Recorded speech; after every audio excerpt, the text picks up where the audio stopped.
Hello and welcome to Baking on a Budget. This video is all about how to make these beautiful English tea cakes. These make a really great snack, toasted for a while, plenty of butter on, nice cup of tea. Wonderful. And as usual, I have all of the ingredients for this laid out over here, and I'm going to go through that and tell you all of the quantities and the price of all this material. Now this will be in grams, and the conversions into ounces are in the description below the video. So to start with, we have 410 grams of strong white bread flour, and that's 29 pence. We have half a teaspoon of salt, which we can't price. We have 2 teaspoons of allspice, which is about 6 pence. We have 110 grams of mixed dried fruit at 27 pence. We have 210 grams of warm milk, and this is 13 pence. We have 1 egg at 13 pence. We have 40 grams of vegetable oil at 7 pence. We have 7 grams of dried yeast at about 8 pence. And we have 45 grams of caster sugar at 6 pence. So the total recipe cost here is 96 pence.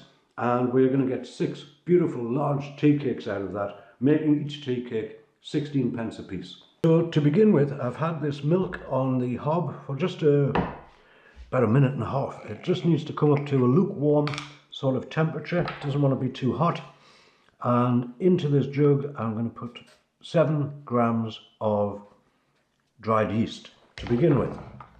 With that I'm going to add the 45 grams of caster sugar, and then I'm going to add the warmed milk to that mixture. Now we're going to give that a stir up, make sure the sugar is nicely dissolved in that, and we're going to set this aside for about 15 minutes just to allow the yeast to bloom, so that we know that it's still active and in good condition for the recipe.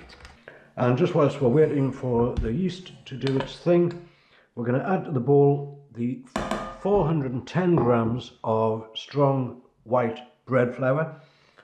To that we're going to put a pinch of salt, and to that we are going to add the spice mix.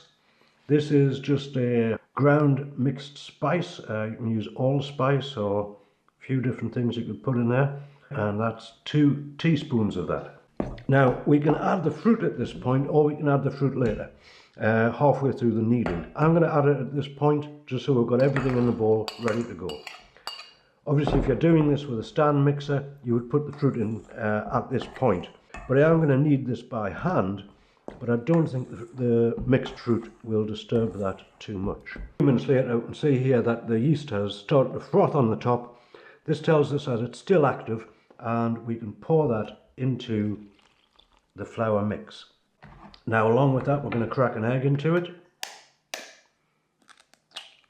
and we're also going to add this 40 grams of vegetable oil. Now we want to bring all this together into a dough, and then it'll be kneading time. And again, this will probably be quite a sticky dough to begin with, but as we knead it more, it will soften and become more pliable. So when we knead this, we're going to want a lot of flour on our hands, a little bit on the board, not too much. We don't want the dough to take up too much more flour, but we certainly don't want it sticking all over the place either. Alright, so we'll get some flour on the board. As I say, get some flour on the hands, and then we want to whip this out and start kneading it. This is really the same as making any other sort of bread dough. You can do this in your stand mixer, give it about 10 minutes with the dough hook on. I'm going to do it all by hand, and the idea here is just to continue this motion for a full 10 minutes until everything is combined. The dough will become a lot less sticky and a lot easier to work. And a full 10 minutes later, that dough is much better. It's now much less sticky, and it's coming back once it's pressed. So next step with this is to stick it in this bowl, where I've already oiled the top of that, and I'm just going to put it in the oiled bowl.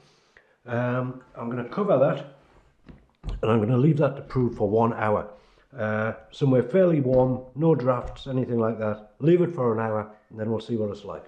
And after 1 hour proving in the oven, there it is. That's definitely doubled in size, I would say. Now we're going to turn this out onto the board and knock the air out of it, and there it is. That's looking good. Now I'm just going to put a little bit of flour down this side of the board, with my knife, and I'm going to divide this into 6 equal pieces. And I find the best way to do that is if we get it into a sort of an oblong, and then just judge that. We'll have one there, and we'll have one there. I'm going to roll these just roughly, and we're going to set them aside to relax for a while. Then we can shape them and get them ready for their second proving. Now they are going to be substantial tea cakes, and I'm simply going to cover them for about another 15 minutes. We'll come back and see how they are. And just while those tea cakes continue to rest a little, I'm just going to very lightly grease the bottom of a couple of these baking trays. Okay, and 15 minutes later, here we are. Now this is, as I say, just going to be a little bit easier to shape now that it's been sitting for a while. What we want to do is just shape it round like that, press it down a little, and stick it on the tin. We want to put them not too close together on this tray, just to make sure that they don't bump into each other too much. Alrighty, now these will require a second proving, so what I'm going to do is, again, a very light dusting of flour on the tops of them, just so we don't get any sticking to the tea towels and things. Then we're going to cover these up and leave them for 1 more hour. And after 1 hour of the second proving, the tea cakes are looking like this. Now you can see they've expanded quite a bit, and when we bake them they're going to rise and brown on the top and be absolutely beautiful. This is really a jumbo tea cake, and they are 16p each. Alright, so these are going into the oven at 190 degrees, and they'll be in there for about 15 minutes. Again, just keep an eye on them. When they're browning on top, we can flip them, tap them. If they sound nice and hollow, good to go. And about 15 minutes later, there we have it. They are looking absolutely beautiful and nicely browned on top. This one I have lightly toasted it, and I have some butter here to spread upon it. And this is going to be absolutely delicious. You want a lot of butter on these, mind. Or I'll certainly like a lot of butter on them. And that will melt into that tea cake and make it absolutely dreamy. That looks and smells delicious, I've got to say. And it is, as I say, a substantial tea cake. Now, these are 16p each. That's what these come out at. And, Now, a recipe like this does take a little while to do, with the different proving times and things like that. But as I've said before, with any of these bread recipes, it's best to plan your time so that you have something to do whilst the bread is proving. And when it has proved and come out of the oven, it's always worth it. Now that as part of an afternoon tea, with maybe some sandwiches, a slice of cake, absolutely beautiful. I do hope you have a go at this recipe. Very simple to do, really. It is just the time factor and letting it prove, but the actual hands-on work is no more than 10 minutes. If you've enjoyed the video, please do give it a thumbs up, and if you would like to see more beautiful recipes like this in the future, please do consider subscribing to the channel. I'm going to polish off the rest of this tea cake, and I thank you very much for watching.